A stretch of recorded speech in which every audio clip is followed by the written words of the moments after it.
नमस्ते मित्रों, आज हम पढ़ेंगे बोर्ड मास का नियम। गणित में गणना करते समय हम बोर्ड मास का नियम कहाँ यूज करते हैं उसके बारे में हम आज इस क्लास में पढ़ेंगे। बोर्ड मास जो शब्द है, इसके अंदर जितने भी लेटर है इसकी मीनिंग सबसे पहले हम समझेंगे। बोर्ड मास में बी का मतलब होता है ब्रैकेट्स। ब्रैकेट्स तीन प्रकार के होते हैं मुख्य रूप से। उसके बाद ओ का मतलब होता है ऑफ का मतलब होता है का। इसके बाद डी का डिवाइड, एम का मल्टीप्लाई, ए का एडिशन, एस का सब्सट्रैक्शन। ठीक है, तो हम इसके अकॉर्डिंग गणित की जितनी भी मतलब समीकरण दिए हुए हैं उसको सोल्व करेंगे। जैसे कि सबसे पहले हम ब्रैकेट्स को सोल्व करेंगे, ब्रैकेट्स के बाद ऑफ का को सोल्व करेंगे, उसके बाद डिवाइड यानी भाग को सोल्व करेंगे, उसके बाद मल्टीप्लाई गुणा को सोल्व करेंगे, उसके बाद ए एडिशन को सोल्व करेंगे, उसके बाद सब्सट्रैक्ट बाकी को सोल्व करेंगे। ठीक है, और कोष्टक तीन प्रकार के होते हैं।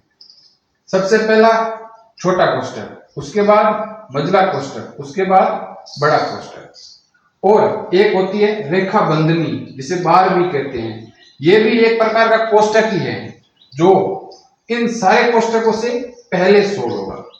ठीक है, तो हम सबसे पहले पहला क्वेश्चन देखते हैं जिसके अंदर 3120 भाग 26 प्लस 13 गुणा 20 का मान ज्ञात करना हमें। ठीक है, इसमें हम बोर्ड मास का नियम यूज करेंगे, जिसमें सबसे पहले इसमें तीन चीजें दी हुई हैं, एक भाग है, एक जोड़ है और एक गुणा है। जिसमें सबसे पहले हम बोर्ड मास के नियम के अकॉर्डिंग भाग को सोल्व करेंगे। क्यों? क्योंकि ब्रैकेट इसमें है नहीं, ऑफ है नहीं और रेखा बंधनी भी इस क्वेश्चन में है नहीं। मतलब ऊपर से शुरू करना है, जो आ रहा है वो सोल्व करते जाना है और जो नहीं आ रहा है उसको छोड़ते जाना है। ठीक है, तो सबसे पहले हम अब ऊपर डिवाइड है, डिवाइड के नीचे मल्टीप्लाई है, मल्टीप्लाई के नीचे एडिशन है और एडिशन के नीचे सब्सट्रैक्शन है। तो सबसे पहले हम भाग को सोल्व करेंगे, भाग के बाद मल्टीप्लाई को सोल्व करेंगे, मल्टीप्लाई के बाद प्लस को सोल्व करेंगे। इसमें सोल्व का मतलब यह होता है कि भाग का चिन्ह जहां लगा हुआ है इसकी दोनों तरफ की संख्याएं हैं उसको आपस में भाग करना है। इसमें सोल्व का मतलब होता है जहां पे मतलब गुणा लगा हुआ है इसके दोनों तरफ जो संख्या है उसको आपस में गुणा करना है।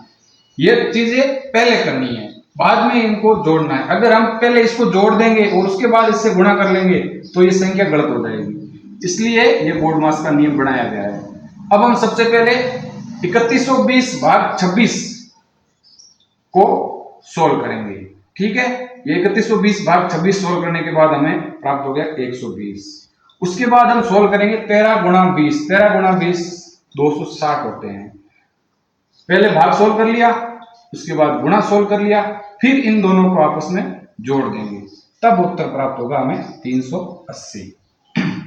ठीक है, इसके बाद सेकंड क्वेश्चन पे आते हैं हम। सेकंड क्वेश्चन है 1 माइनस बड़ा कोष्टक 1 माइनस मझला कोष्टक 1 माइनस छोटा कोष्टक 1 माइनस 1 माइनस 1, और लास्ट वाले जो 1 है इसके ऊपर लगे हुए हैं ये रेखा बंधनी या बार।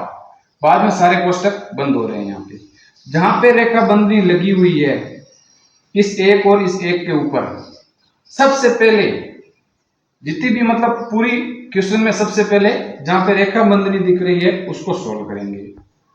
उसमें भी रेखा बंधनी को हम एक कोष्टक मानते हैं, तो इस माइनस को हम सोल्व नहीं करेंगे, हम सिर्फ जिसके ऊपर रेखा बंधनी है उतने को ही सोल्व करेंगे। हम एक ये प्लस का मानेंगे और माइनस एक माइनस एक इसको सोल्व करेंगे सबसे पहले। तो प्लस के एक और माइनस का एक, प्लस के एक में से माइनस का एक चला गया, पीछे क्या बचा 0। ये हो गई अपनी रेखा बंधनी सोल्व। उसके बाद छोटा कोष्टक सोल्व करेंगे, बाकी जितनी भी संख्या है वैसी की वैसी लिखते जाएंगे और पीछे से कोष्टक सोल्व करते हुए आगे बढ़ते जाएंगे। ठीक है, फिर हम ये बात सोल्व कर दिया, उसके बाद हम छोटा कोष्टक, छोटे कोष्टक में क्या बचा, फिर एक ये बचा और एक माइनस 0, ये जो एक में से एक गया पीछे 0 बचा था वो बचा, एक में से 0 निकाल लिया पीछे क्या बचा, सिर्फ एक बचा। ये छोटा कोष्टक भी सोल्व हो गया। अब इसको ओपन करेंगे, छोटा कोष्टक को ओपन करेंगे। अब वैसे की वैसे संख्या लिखेंगे और छोटे कोष्टक को ओपन करना है। मझले कोष्टक तक यहां तक हम लिख देंगे, ठीक है, वैसे की वैसी संख्या। और अब इसको ओपन करने के लिए हमें क्या करना पड़ता है, ये जो छोटा कोष्टक है जिसके अंदर सिर्फ एक बचा है प्लस का, ठीक है, और बाहर है माइनस का चिन्ह, प्लस और माइनस गुणा हो गए, कोष्टक है तो कोष्टक खोलने पर आपस में गुणा होते हैं, तो प्लस और माइनस गुणा होने पर क्या होता है, माइनस, मतलब असमान चिन्ह है, जहां पे भी असमान चिन्ह आपस में गुणा होंगे वहां पे माइनस का चिन्ह आएगा। तो असमान चिन्ह हो गए, ये माइनस का है ये प्लस का है, तो असमान चिन्ह में माइनस आएगा, तो एक को एक लिख देंगे और माइनस एक लिखेंगे, इस प्लस एक को माइनस एक बना देंगे, ठीक है। इसके बाद वैसा का वैसा सारी चीजें लिख देंगे और मझला कोष्टक ओपन करेंगे। मझला कोष्टक को सोल्व करने के बाद ओपन करेंगे। सोल्व कर दिया, एक में से माइनस एक गया, पीछे बचा जीरो, इसके अंदर क्या बचा, जीरो, ठीक है। अब इसको ओपन करो, जीरो का कोई मतलब प्लस माइनस से कोई लेना देना नहीं है, तो जीरो जैसा है वैसा वैसा लगा। जीरो का मान, अब अगर किसी संख्या में से जीरो घटाओगे तो वही संख्या प्राप्त होनी है, तो एक में से जीरो घटाओगे तो भी एक ही प्राप्त होना है, ठीक है। अगर यहाँ पे कोई दूसरी संख्या होती और जो प्लस की होती तो ये प्लस और माइनस माइनस हो जाते, ठीक है। इसके बाद ये बड़ा कोष्टक आ गया, बड़े कोष्टक के अंदर 1 माइनस जीरो है, तो एक में से जीरो गया, पीछे क्या बचा, एक ही बचा, वही। अब ये एक है प्लस का, क्यों, ये एक प्लस का था और माइनस का जीरो चला गया, माइनस जीरो का कोई मतलब नहीं है, तो प्लस का एक था और वो एक प्लस का ही बचा है। और बाहर जो कोष्टक के बाहर, बड़े कोष्टक के बाहर माइनस का चिन्ह है और अंदर क्या है, प्लस का चिन्ह है। इन दोनों को कोष्टक खोलेंगे तो ये चिन्ह आपस में गुणा होंगे, चिन्ह आपस में गुणा होंगे तो ये माइनस है और ये प्लस है, ये माइनस है और ये प्लस है, तो क्या होता है, माइनस होता है, तो यहाँ पे चिन्ह होगा माइनस का, ठीक है। तो बाहर एक प्लस का है और एक ये माइनस का है, एक में से एक गया, पीछे बचा जीरो। इस प्रकार हमने बोर्ड मास के नियम के अकॉर्डिंग दो क्वेश्चन सोल्व किए हैं, ठीक है।